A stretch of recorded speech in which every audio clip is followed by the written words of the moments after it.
Welcome to Tales from the Fandom, a podcast that brings a special guest out of the multiverse and straight to you.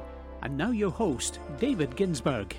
And welcome to another episode of Tales from the Fandom. Today I am joined once again by Isabella Jones, and she is a part of the Dice for Brains crew. If you haven't listened to that podcast, you definitely should. Welcome back to the podcast, Isabella. Hi, thanks for having me back.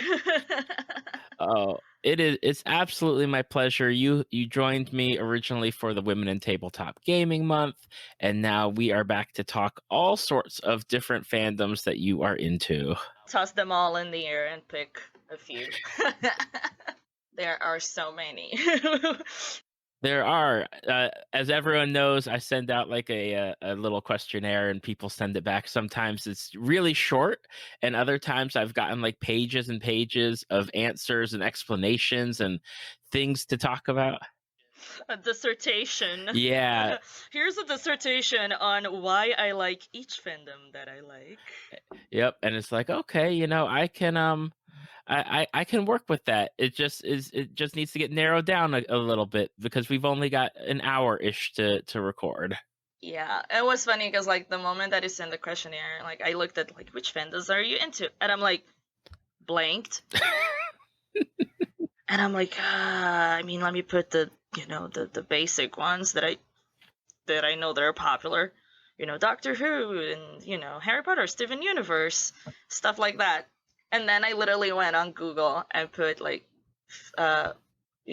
biggest fandoms or popular fandoms, so I could remind myself of fandoms that I'm in. Yeah, that's one of the things. Like when people ask me what my favorite movie is, well, I worked at Blockbuster for 7 years and got 7 free rentals a week for those 7 years or so. It's hard to narrow down like favorite movie. Like, ask me specifically, well, like, what's your favorite sci-fi fantasy movie or favorite action movie from the 90s? And then it's like, okay, I can work with that. Yeah, no, to me it's the same thing. Like, I'm like, you gotta give me a category. Like, I can tell you, like, at the moment, what is my favorite movie that I saw recently. You can tell me what's your favorite sci-fi, what's your favorite drama, what's your favorite comedy, what's your favorite powerful female acting performances movie, which is like a thing for me as an actress because like half of the time I watch movies, not that much for the movie itself, but literally to just like pay attention to the acting and, inspire myself. So, like, I have a whole list of like, okay, this is movies like this is movies like this. I can find a category and, give you a recommendation. I was very good at that back in the days with the video stores. Every Friday I would go rent DVDs because, you can keep it for the weekend. And I'm like, a few times they offered me a job because I'd be like walking around searching for movies and I would see someone, oh, I don't know, I think we should rent this. I was like, so, I saw this one from what you're saying. I don't think you're going to like, but I have this recommendation and that recommendation. And like a few times, like, if you just want to work here, we have an opening. It's like, you're so good at that. I was like, I know, but I already have a job. Yeah, but I should have worked in a video store. I would have been very good at it. Yeah, it's hard to believe. Like, my kids are always like, Netflix. They can watch their shows, or if they really need to see something immediately, it's like go to Redbox or whatever. And it's hard to tell them about like video stores. Like, people used to drive to go pick out a movie for the weekend. Yeah, like one movie, and there was no bigger disappointment than getting there and they were all rented. That was so sad. Like, when you had that movie that you really wanted and then like you drove by the video store and you saw the poster, so they have it now. And then you get there and it's like, you're too late. And I'm like, no, now I have to watch something else and I'm not gonna get the same fulfillment. Yep. And it was like when people would linger like in the store for 15 to 20 minutes and they're like, did it come back? Did it come back? Did somebody return it? And I was like, okay, let me go check the box. Let me see if it got slid in there. And it just like the joy of people getting that DVD, if it just happened to be returned and they're like getting it, it's like, okay, I hope you like it. Yeah. And at least, like, at some point, we started, like, much like libraries, to have the computers with a catalog. I remember a time where, like, it was barely by alphabetical order. So you literally had to go through all the DVDs to find something. Because there was no database. Like, after a while, you could be like, oh, I can search by actor or by director or, like, a title that seems like, oh, this could be a movie title or something. But yeah, I remember the time where you literally had to, like, walk aisle by aisle looking at all the DVD titles in the category that you liked. Yep. Kids will never. Like, we could rent games. I remember, like, every Friday it was day to rent Aladdin for Super Nintendo, which was one of my favorites. Oh, that's a classic game. That was so good. I was so bad at it. I'm very bad at gaming in general. But I always felt a lot of pleasure watching people game. So my aunt / my older sister, basically, she was very good at games. So, like, we would literally rent games just so I could watch her playing. And then sometimes she would let me play, and then I would lose all her lives. Oh, those are memories right there. Yeah, or when, like, we rented Kirby, and we decided that over the weekend we were gonna get to 100% completion. That was hard. That was a hard one, because, like, that means you have to find every object, every little treasure, everything, but we did it.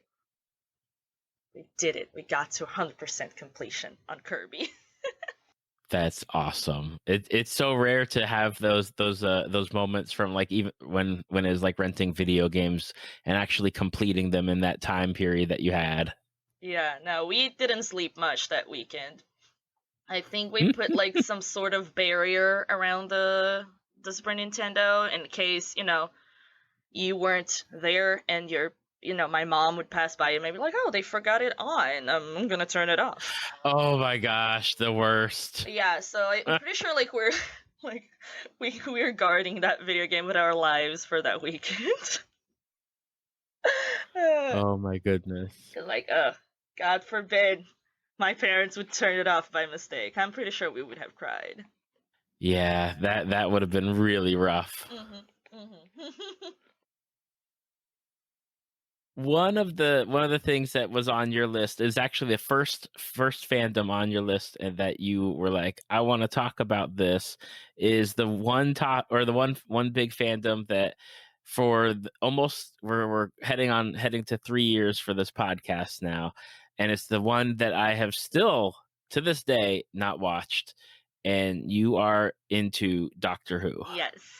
And, like, shame on you. I mean, I'm sorry. No, I'm not gonna shame you, because it took me a while to get into Doctor Who.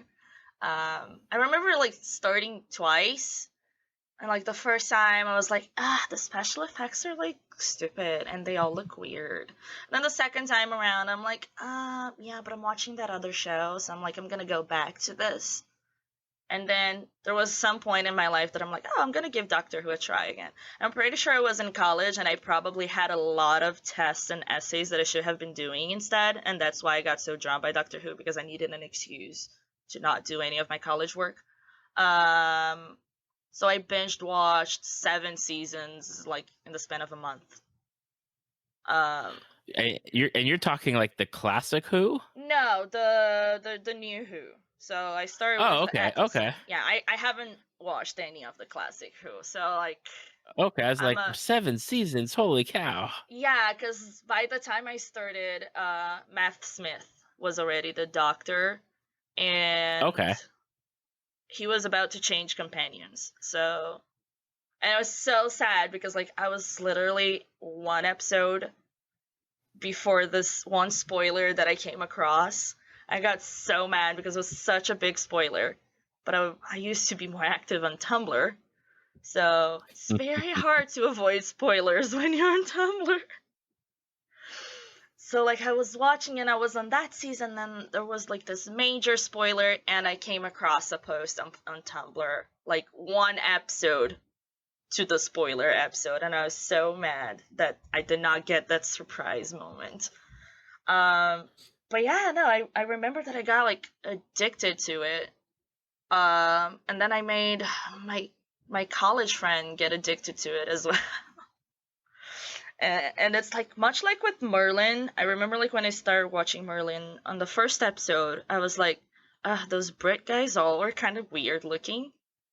And by the third episode, I was like, I love them with all of my life. They're the cutest thing, and I would die for them. So that was my thing with Doctor Who. I remember like in the first episode, I saw Rose and I saw, the Doctor, and I'm like, they have a very British face. And as a person that mostly watched American shows, I was used to American faces. But by the third episode, I was like, oh my god, Rose is like the most precious character ever. Eccleston is the most charming man, and I was sold. And then Tennant got into my life, and up to this day, he's my crush. Not only because of Doctor, but as an actress, he's my crush because he's such a great actor in any other project that I've seen him in.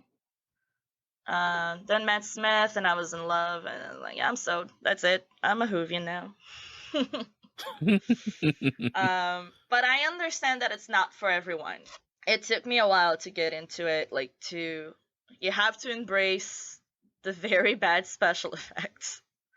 But like, it's the little things that really like make me stay. Because like there was a little like the storylines can get a little boring or something. Most of the times, even when that happens, the characters are so charismatic that you stay. But like they have those little details that they sprinkle here and there, and like 4 seasons later it's like, oh, remember that one comment that we did like 3 seasons ago? This is actually a major plot twist revelation. And then you're like, what?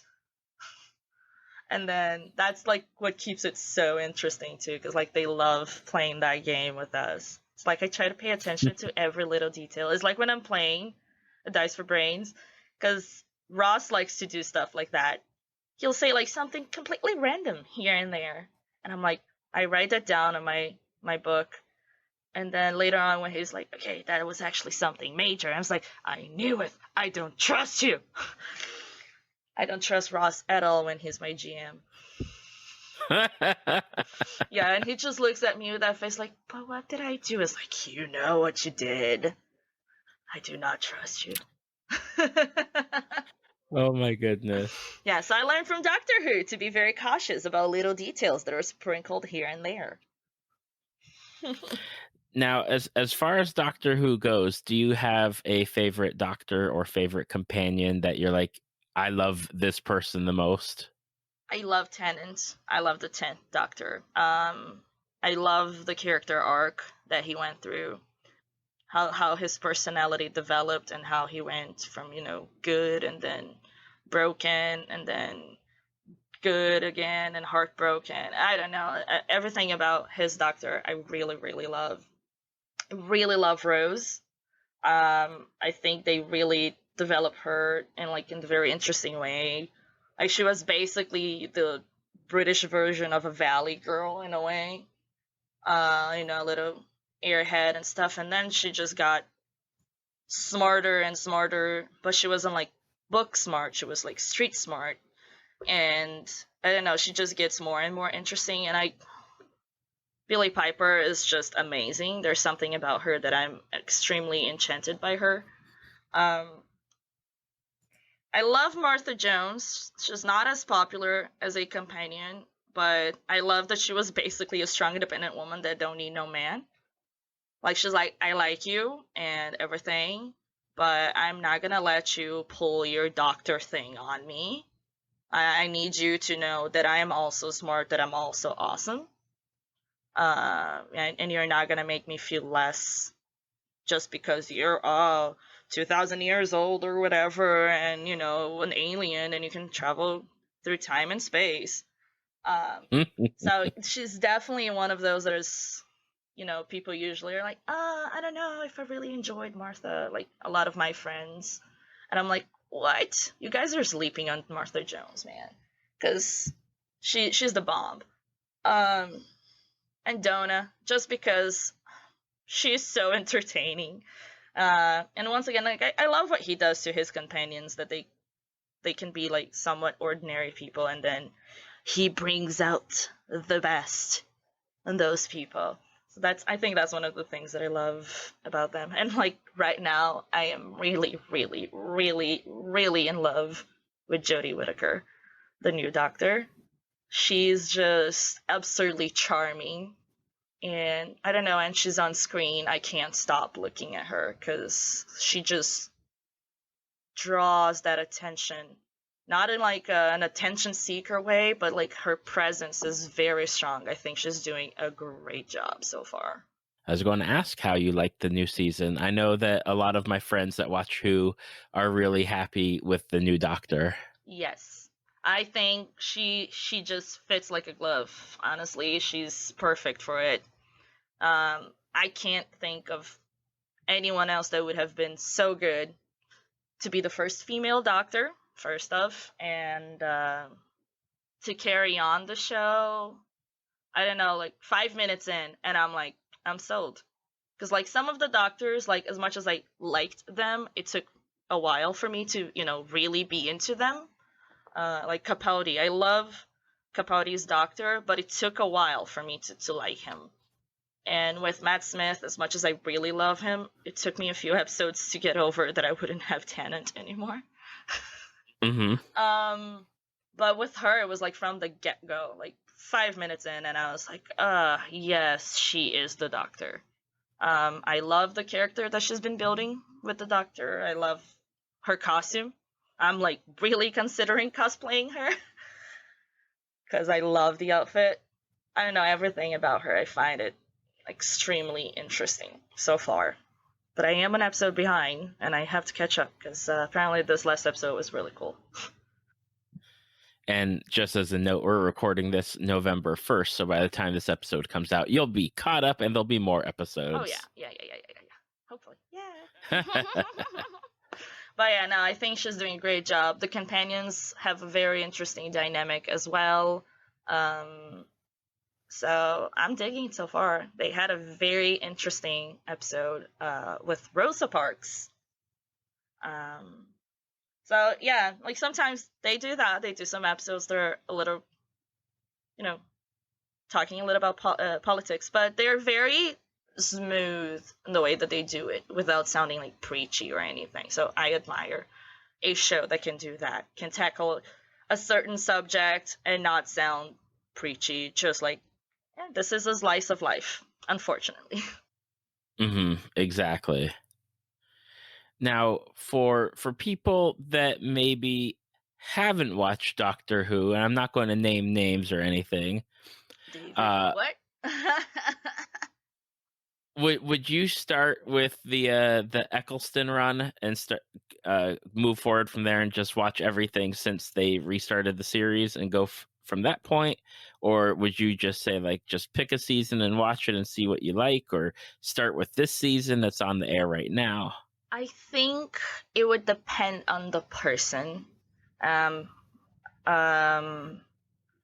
it's a person that I know that it's into, more sci-fi stuff, doesn't mind a few silly special effects and all of that, I would say start with Eccleston.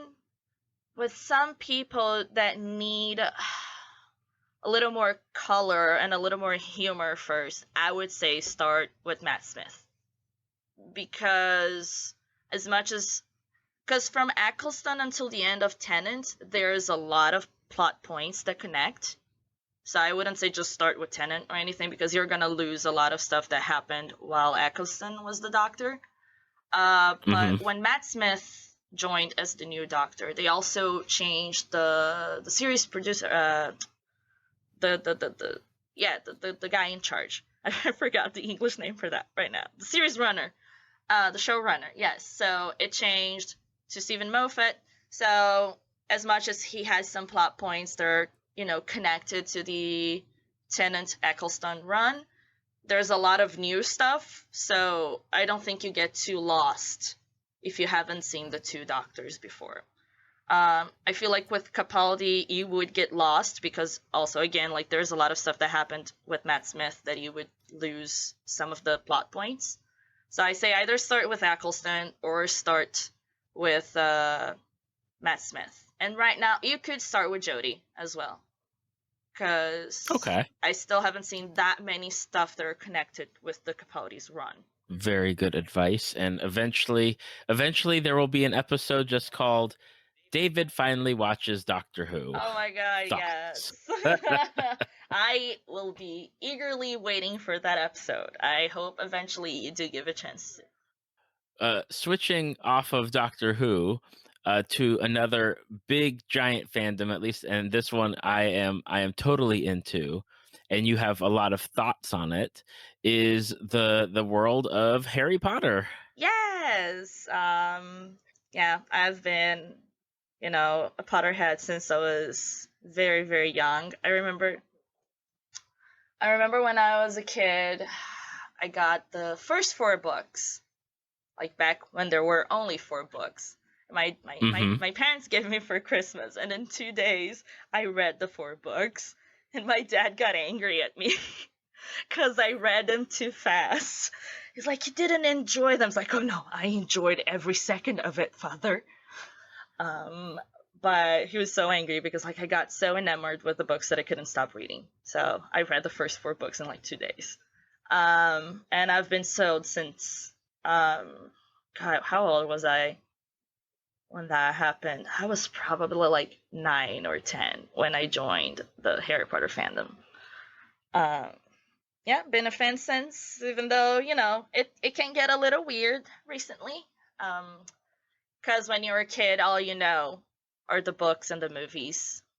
As you've grown up, and nowadays with social media and all of that, you get involved with the backstage of everything as well, and that's when your fandoms can get a little tricky. Because I feel like that's the thing when you're a kid and you don't have access to all of that. I remember every time I really liked something, it was because I really liked the book or I really liked the movie.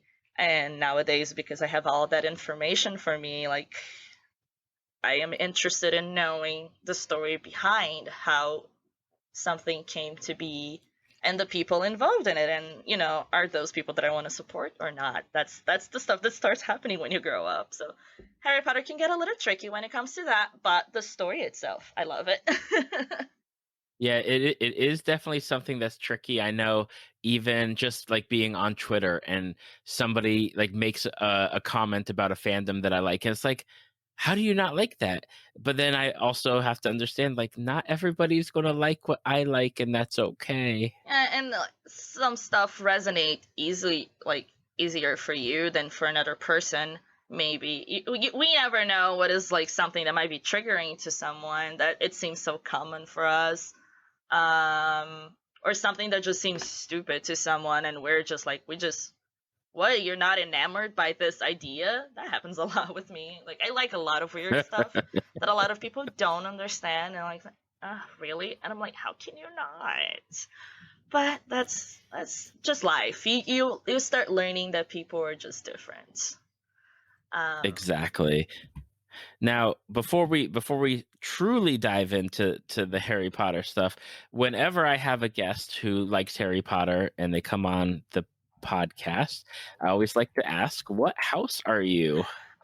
Okay, so for the longest time, I named myself as Slytherin because I was an edgy teenager, and that's what edgy teenagers do. They're from Slytherin. So all of my old buried fanfics, I'm a Slytherin. And I still I feel like it's my secondary house. Some parts of my personality can really fit Slytherin, but all the tests, all the websites, and as the more I read about it, I'm a Hufflepuff. Yay, Hufflepuff! Yes, Hufflepuff pride. And I remember the first time that I was sorted to Hufflepuff, I was still a little bit on Slytherin mind, and I was like, what? No, I'm a Slytherin. And as I grew up and started to understand myself a little more, I guess, I was like, no, that makes sense. I am definitely a Hufflepuff. And the more I accepted, the more I liked the house. And nowadays, I just love being a Hufflepuff. The only thing that I dislike about being a Hufflepuff is the lack of merchandise for Hufflepuff. even Ravenclaw can be hard. Like, it's always, oh, you either the good guy or the bad guy. So you either Gryffindor or you're Slytherin, and then we don't get the love that we deserve. Yeah, so it can be a little trickier for us, and then, but I love all the jokes about it. You know how, yeah, I don't know, Hufflepuff and all the herbs, and it's like right next to the kitchen. Yeah, we're on to you, Hufflepuffers. They're Hufflepuffers. But yeah, no, and it was so funny because like throughout high school, my best friend, she was also a Potter maniac, and we, wrote fanfics together and all of that. So now we're grown up. She has a kid on purpose. I told her, I was like, hey, you have a kid on purpose. And she's like, I planned the kid. And I'm like, Jesus, we're old. She was visiting Orlando with said kid and her husband. And we're talking about Harry Potter. And I broke the news that I'm a Hufflepuff now. She was so offended by it. She's a Gryffindor, first off. So like you have no right to say anything. You're Gryffindor. I'm a Hufflepuff that still has some prejudice against Gryffindor. That's the Slytherin in me. So she's like, I can't believe. I mean, I would accept any house, but Hufflepuff. I was like, girl, if you think about it, it makes sense. She's like, no, they're lame. I was like, you know that you're a Slytherin in disguise. She absolutely is a Slytherin. Love her. I love that it's been like 10 years and we still, like, when we get together, what we talk about is Harry Potter. Oh my goodness. But yeah, she was like super offended that I say that I'm a Hufflepuff now. Oh my gosh. But yeah, no, I am a proud Hufflepuff with some Slytherin streaks. Now, who is your favorite character? I really like Newt from Fantastic Beasts. I just love the way that Eddie Redmayne portrays him. I think he brings such a beautiful softness to him. So currently, he is my favorite character. Growing up, I always related a lot to Hermione because I was a know-it-all that often had imposter syndrome or like was afraid that because I was a know-it-all, people wouldn't like me and stuff like that. I also have very big curly hair, and I used to have big-ish teeth. So I remember being 10 and thinking, like, I should have played Hermione, even though I'm not British, and, I don't live over there, and I don't speak English back then. But I always thought that I would have been a perfect Hermione. It took me a while to learn how to say it the English way, because we say Hermione differently. We say Hermione in Portuguese, because we read I's different than you guys do. I always loved Ron. I'm usually a sucker for characters that are, the goofy friend that has his moments of heroism. So I really like him. And obviously, as an edgy teenager, I really loved Draco. In my fanfic, I dated Draco. Ha! I was about to say, of course, that's like that is like the prototypical when people write fanfic. It's like, yes, So- Draco is the person that is always that, like, that's who they're gonna be with. Yeah, but I wrote Draco a little different. Like, he had some hidden, which in the books it ends up showing, like, he had some hidden humanity to him. He was actually just a boy that wants to be loved. You know how we like doing that to bad boys? He's actually just a boy that is looking for love that he doesn't get at home. But my fanfic was, as an edgy teenager, it had some weird stuff to it. And I was like, I don't know, pseudo-goth. So obviously it had some elements of, like, dark magic. I remember, like, I'm gonna actually read about, quote-unquote real dark magic. So I inserted all of that. So I had some, like, sacrifice rituals and stuff like that, and demons, and I don't know, anything that made me look cool and edgy. And I had my original character, which was Dumbledore's son. And like I always like to say that. I know that like people get really it's a very weird point that happens sometimes when, JK just drops some information after the story was done. But I don't know why. I don't know how. But in my mind, Dumbledore was always gay. So in my fanfic, Dumbledore was actually gay. And the friend that got really offended that I'm a Hufflepuff, when JK like dropped that information, she sent me text like right away. She's like, "What did you do? How did you make this happen?" And I'm like, "I don't know, but in my head, I knew that Dumbledore was gay." And she was, the whole I ship McGonagall and Dumbledore bandwagon, and I'm like, nah. Mm-mm. They're friends. They're friends, and he is her gay friend. And the other thing I knew that it was in the books was that Snape was in love with Lily. So one of my original characters was a girl that looked a lot like Lily, so Snape fell in love with her. Because again, I liked the dark guys, so Snape was actually one of the love interests in my fanfic. And he dated a student. Dun, dun, dun. Yeah, because when you're 15, you think that's cool, and then when you're like me now in my late 20s, you're like, that's not cool, that's not okay. Let's never write a story where a teacher grown up dates a 16-year-old girl. Exactly. Yeah, those are stuff that you learn. Like you think it's super cool when you're 15. That means that the girl is mature and he sees her like an adult. And then when you're older, you're like, that guy is a creep. He's really wrong. He was probably in his 40s. He definitely shouldn't be dating a student. Because that's disgusting and wrong in so many ways.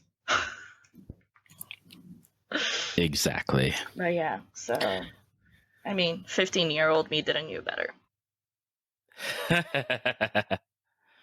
One of the things I always like to ask with Harry Potter people, besides house and characters, like, do you have a favorite of the books? Good question. I think the third book, I remember reading it.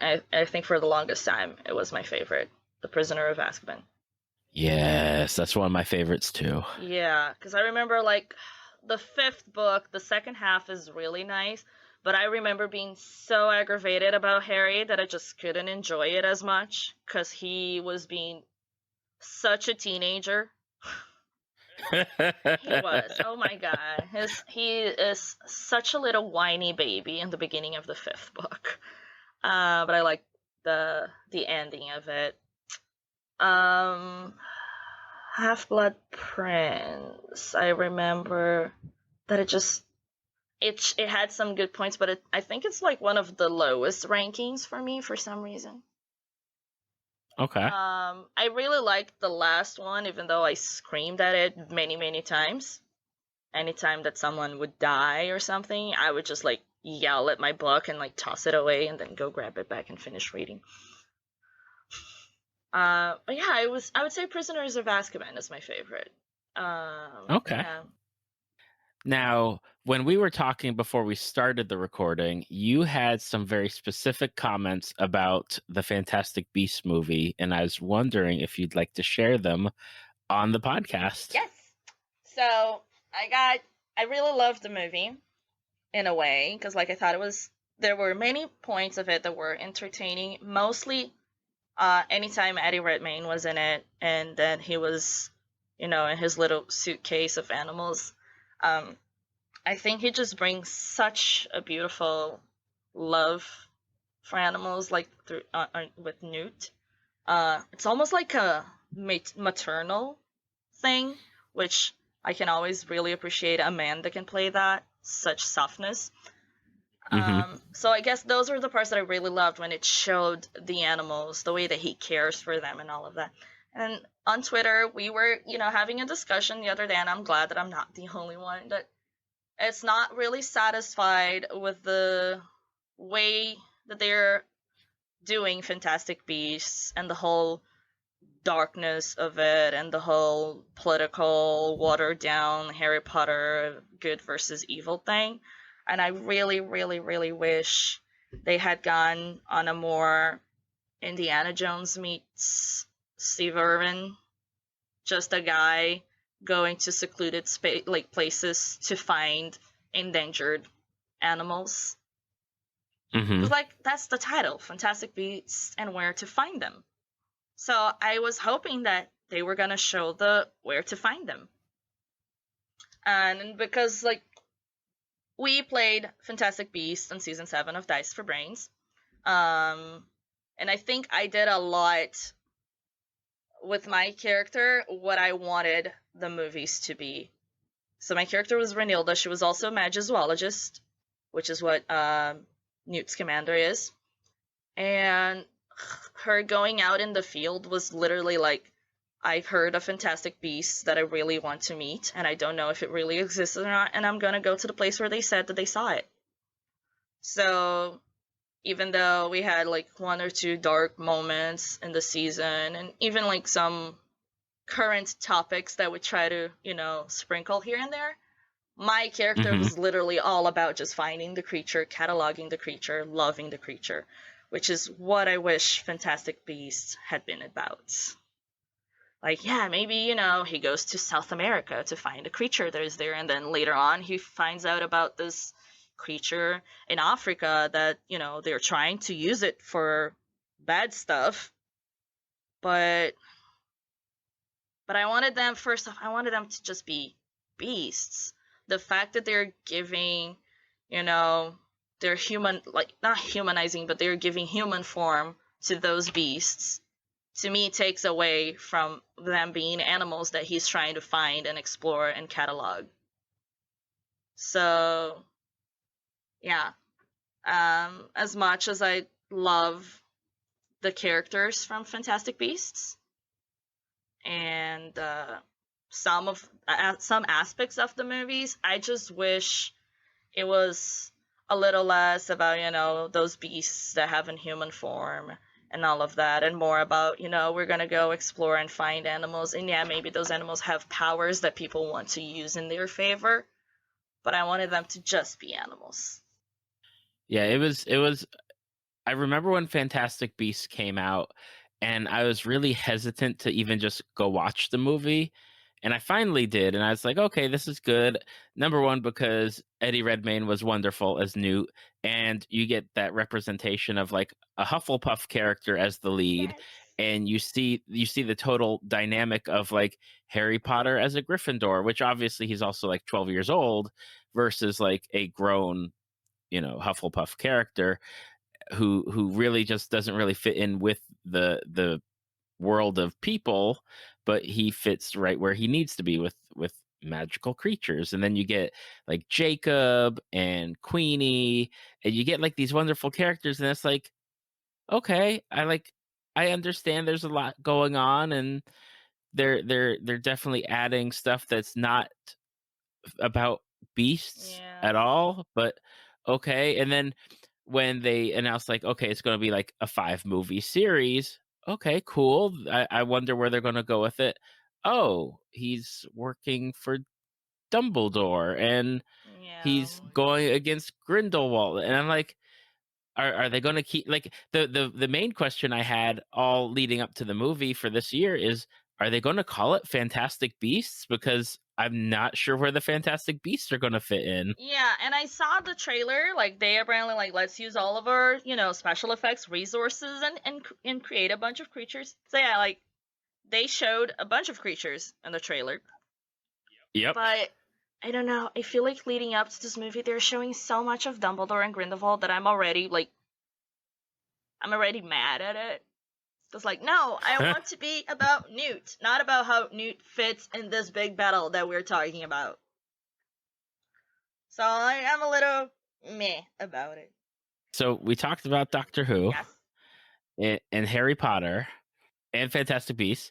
But there's something that you have on your recommended list that I've never heard of before, and it's something I'm interested in because you are reading it and say it's super awesome. And it is called Children of Blood and Bone. Yes, it is. It's a book. Very good book. Very well written so far. I haven't finished yet because I had to start reading another book, but it's the cover really got my attention. It was like this beautiful drawing, and there's the symbol of the thing. And I've been reading a lot about anything that involves like different beliefs and spiritualities and stuff because of a story that I'm trying to write that involves like tackling all kinds of quote unquote magic. Because like there's so many stories about supernatural things, and I have many friends from many different religions that believe in many different things. And a lot of the different religions that we don't talk about that much, they do believe in certain things that people would deem as like almost like superpowers.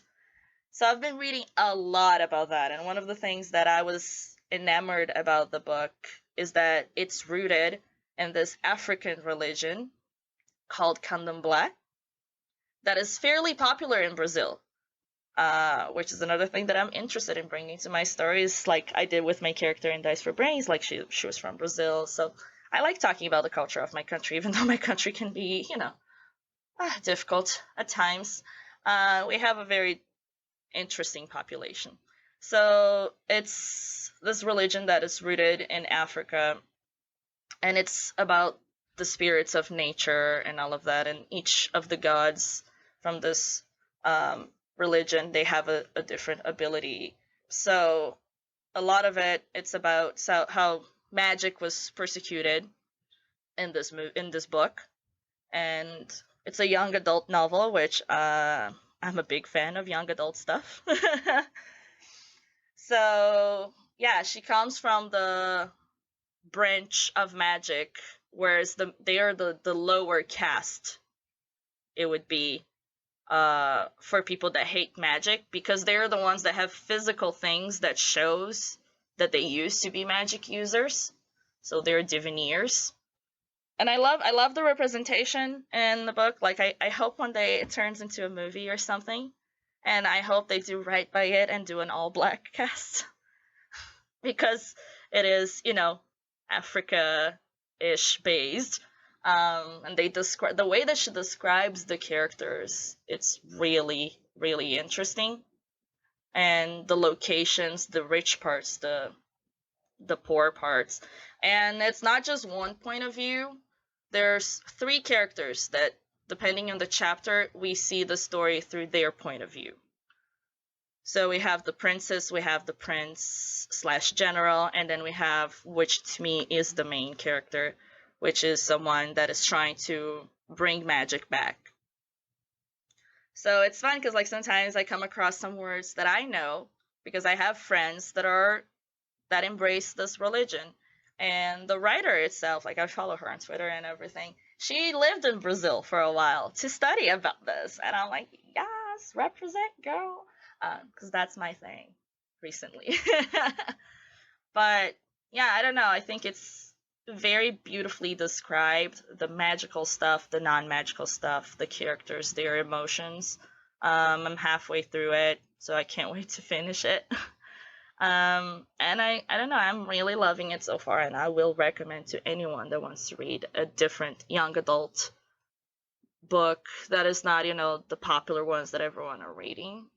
I hope that at some point this book turns into a book that everyone is reading. That would be awesome. I know that's one of the things lately that I've been seeing and I've been really happy about is that you're getting these characters that are targeted or geared towards younger kids where they can see themselves in those characters. I know that one of the characters that a lot of people identify with recently is Marvel Comics Kamala Khan, because she's like a Pakistani Muslim, and like obviously with a different skin tone, not just your standard like white character, and it's like it's nice to see that. Or you see like how J.K. Rowling, supported having a black Hermione, and it's like there's nothing in the book that says that what color the character is. It's nice that there's these characters now in books and movies and TV shows where people can identify and be like, I see myself in that character. Yeah, no, I love it. As a person, I'm Latina. I am from South America. I like when I see, any show or any book that has characters that are a little out of the ordinary. That's one of the reasons, for example, that I love Crazy Ex-Girlfriend. They have all kinds of people in it. They have, skinnier girls, plus size people. The hot guy is the Asian guy, which is not common in a lot of shows. They are still they still have that stigma that, the Asians are the nerds. So the hot, dumb guy in the show is the Asian guy. And boy, he's dumb. Yeah, the way that they tackle a lot of weird subjects in a very comedic way. I love that show so much for it. Like they have hilarious songs, like one that is literally called "Let's Generalize About Man." So it's a bunch of girls singing about sometimes we need that ritual where we get some rosé wine and we talk about all men like they are all the same. We're gonna talk about the one man that did one thing, and we're just gonna apply it to all of men. Yep. Yeah, and they have many other songs that are hilarious. Like You Can See Me Often. Like if you drive by me and you see this crazy little girl belting a bunch of weird music, it's me probably singing to Crazy Ex-Girlfriend, and they're very, very weird and amazing songs. Yeah, so I love seeing anything like that when a character is depicted as yeah, they're Latino, but that's not all about them, because sometimes also that's the thing, they're oh, we're gonna do some, we're gonna include some people of color or whatever, and all of their identity revolves around that. So they don't have an actual personality. They're just there to say, okay, yeah, no, we're gonna put this black character, and he's gonna talk about being black in America or whatever, but he doesn't have hobbies or passion or a family or anything. No, he's there to state the point and then never be talked about again. Or we're gonna put a Pakistani character, and that's all that they're gonna be. So that's what I think Kamala Khan is so popular, is that yes, she has the religion and she has to live with a family, and they show little bits and pieces of how that affects maybe her uniform, maybe the way that she deals with certain things. But there's so much more to her than just being, Pakistani. Yes. Okay. I haven't read that much about her yet. I should fix that. Because, I'm at a library almost every day. I should read more comics. But, yeah, I think there's an actor that was talking about that. He's doing a lot of stuff. And then he was saying, as an actor, that is, I think he's Pakistani as well. Jeez, I'm not gonna remember his name right now, but he was in Venom. Pretty sure. Okay. Yeah, pretty sure he's in Venom. He's in the OA. I remember that he's in the OA.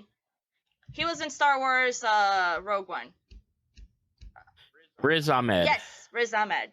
So he's talking about as his journey as an actor. So the first character that you get is the terrorist. And that's it. Mm-hmm. Every time he was on screen, he was playing the terrorist. And then you get, a Muslim or Pakistani or whatever character that maybe you're not a bad guy. So maybe you're the cab driver or something, but you're still playing the stereotype. And then you might get a character that is all of that and has some backstory. And then there's Nirvana, which is when you get a character that is a well-rounded character. It has love, passion, a story, and they just happen to also be Pakistani or Muslim or something. But that's not all of like their identity doesn't revolve all around that. So he said that he is at that point of that career, of his career, where he can play a character that like has all of the stuff going on, and at some point in one episode or one movie, it might say for like small second that he also happens to be Pakistani, and that's it. Right. So just to show like they're full-fleshed characters, you know, that's not all that our life revolves about. Like, as a Latina woman, like, I love when I see any Latina character that goes beyond just like, yeah, she's Latina, so she has the fire and she knows how to dance and, you know, she's loud and whatever. So I love Gina Rodriguez for that. I love Stephanie Beatriz for that. Melissa Fumero, because they are playing characters that happen to be Latinas, but their whole identity doesn't revolve around that. But it still shapes their lives and their personality and the way they see the world, which I always appreciate that. I'm not saying like, okay, you can't, like, if you can't play the stereotypes, you cannot mention at all that they are Latinas. Like, no, we just want you to show that, yes, it's part of who we are, but it's not all that we are. But it's something that informs all of our hopes and dreams and the way that we see the world. So I'm a sucker for characters like that. Exactly. And eventually, hopefully, it will be The norm. better represent. Yeah, the norm. I was trying to come up with like widespread or, you know, but it just needs to be the normal thing where it doesn't matter. Like it just is. Yeah, because like right now it's still to a point where it's like we talk about, you know, like, oh my god, I saw a character and she was actually, you know, a well-rounded character and blah blah blah, but she was also this and that. I can't wait, and it might take a while to just be like, oh, there's that character, and then at some point it's like, oh yeah, no, yeah, she's Latina, you know, that's why she's like this and that. But that is not the most important thing that we feel like we have to say, because we're seeing so much representation that we don't have to point out like, oh yeah, and what I really love about her is that she's a well-represented Latina character, a well-represented Black character, and all of that. So that's the dream. That's right. And to wrap things up, you are a cast member on the Dice for Brains podcast, along with a number of other projects that you do. And for people that might not have listened to the Women in Tabletop Gaming episode, if you want to talk about what Dice for Brains is, what you do, and everything else that you have been a part of. Okay, so I'm part of Dice for Brains, which is a great family-friendly podcast. To the grown-ups, don't let the title family-friendly drive you away from it because you think it's going to be like, oh, it's going to be for kids. No, we just happen to not use, you know, swear words or talk about sex and stuff like that. We just have nuances about it. We do like the Disney thing where we would say some innuendos, and if you're a grown-up, you might catch up to that, and if you're a kid, you're just going to think it's a joke. But yeah, so it's 6 seasons of Star Wars, and then we did a season of Harry Potter with Fantastic Beasts, which I got to fulfill my little dream of how I wanted Fantastic Beasts to be. And then we're back to Star Wars, and this time we're on Twitch. It's a great show, great people. Ross is... he's gonna be all like, oh my god, stop. I'm like, to me, he's a god of podcasting. He's a great storyteller. He's a great editor. Still hoping he'll teach me some editing skills. I just need him to have the time to do so. Because he wants to bring more material, you know, more stuff to Dice for Brains, but he'll need help. And I'm like, yes, please teach me your ways so I can be a good storyteller as well. So I might learn editing from him. And I think like everything that he does to the podcast, the way that he holds the standards and the stories that he wants to tell, and the way that he worries so much about like bringing new people to the table and bringing everyone to the table and keeping everything safe and respectful and fun. I think he's just great at it, and he's gonna be all like, oh my god, you said all like those nice stuff about me, stop girl. He gets really it's not even like, oh, some people, it can be a humble brag. He literally gets like super like, oh my god, thank you very much. Why? I mean, you think that well of me? It's so adorable. Like he's this little teddy bear. But yeah, I'm so glad that he took me along on the ride of Dice for Brains. And then Dave invited me to be in Not Another Tavern as well, which is under the Dice for Brains umbrella, which is also a great podcast. And then I'm part of this web series called Misfits Margaritas, which Eileen wrote and I helped her produce it. We filmed, we did all of that. It's kind of on hold right now because we have season 2 written, but we put it on hold, and at some point we want to bring it back because she's such a great writer, and I feel like she should be doing a lot of writing, that people should be watching her stuff. She's hilarious, and I love her. She's my wifey. And did I say anything else? Am I part of anything else? I've been like not trying, like people invite me, and then I'm like, yes, I'm always eager to say yes to be part of like a special episode here and there of a podcast or two. So, but yeah, I think mostly it's Dice for Brains and Misfits and Margaritas. I'm an actress, like always looking for jobs. So if you guys have an acting job, you can hire me, please. I promise I'm professional. And I am actually somewhat good at what I do, and I train a lot to be good at it. I'm actually, honestly, I'm trying to see if I said anything else. I am part of a nerdy volunteer project here in Orlando. It's called Hero Spark. And what we do is like 2 hours a day. We are at the library and we help kids with their homework. And then we play games with them, which Rachel, which is like my friend and my boss, she GMs D&D for them. And I have recently started GMing Kids on Bikes. Awesome. Yeah, we didn't have much chance to play a lot because usually we play on Wednesdays because it's the only day that all the kids that really want to play can arrive early from school. Right. But lately the library has been doing special little things every Wednesday. And this month was all about Harry Potter, so obviously the kids are like, oh, no, we want to do that, and it usually involves candy, so... But yeah, if you're either at the South Trail branch in Orange Blossom, or you're in the downtown branch of the library, from 3:30 to 5:30, you can go and find Hero Spark. Awesome. And I'll make sure to have a link to that, because I actually... this coming week, which will be like 2 weeks later when this episode comes out, Rachel is one of the guests in November. Really? So Oh, that's awesome! Yeah, we work together. We are in charge of the South Trail branch. And awesome. Phil is in the downtown branch. Which I said that I have to go there one day and just see how easy he has. Because he has the homeschool kids. Okay. So usually homeschool kids are a little quieter, I guess. And we have what I call them my smellies. My kids. I love them to death. They're also a great birth control method lately.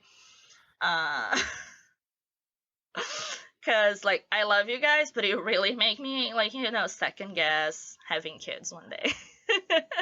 I told them that one day, and they're like, Miss, you're evil. I'm like, come on. And then they're like, yeah. I was like, no. But I also sometimes look at you guys, and it makes me want to have kids. And then they're like, oh. They're hilarious. It's like, it's a lot of boys, and the boys they're so funny. And the girls are all sassy. Like, sometimes Rachel and I literally have to, like, okay, tone down that attitude. We're the grown-ups here, I think. We're not super sure. we're most of the time we're not sure if we're the grown-ups or not. But we have a lot of fun with them, even though it takes like an hour just to make them sit down and start doing their homework. Yeah, you have kids, right? I have kids. I know that. I know all about that. There's a whole dance I'm like, and then like they sit down and the head is on the table, and then sometimes I just start imitating them, and I think they see how silly they look, and then they get a little more serious about it. But it's okay. We bribe them with candy, so to each page of homework done, they get a lollipop. That will make them do homework. If it's a big one, sometimes we can even promise them that we'll bring cupcakes the next day. That will make everyone sit down and find homework to do.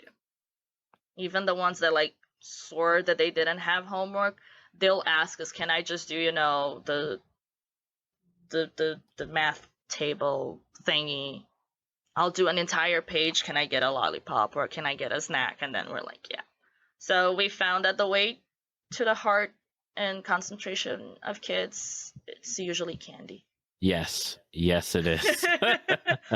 I'm pretty sure that's also the way that I make my husband do things. So, because he's very into candy. I'm not a candy person myself, so. But if you promise that you're gonna take me out for sushi or for ramen, yes, there's a lot that I'll actually put effort into doing. Like I will clean the house and make everything pristine if you say that you're taking me to an all-you-can-eat sushi. But yeah, you just have to find what is the right price to each one. Because like some of them don't care about candy, so we have a different snack that they like. Or there's this one kid, right? Yeah, he's obsessed with this drawing pen that I have. It's a brush pen.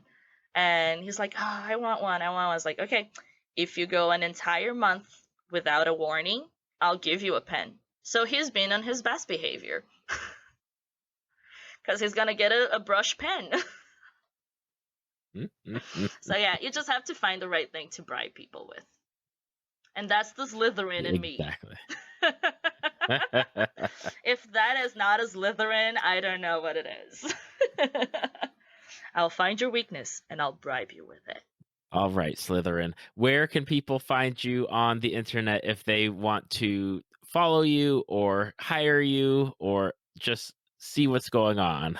You can find me on Twitter at IsaKills, so it's ISAKILLS. I don't remember how I came up with this name. I had a much more Brazilian name, and I wanted to do something that everyone in any country could understand. So it's IsaKills.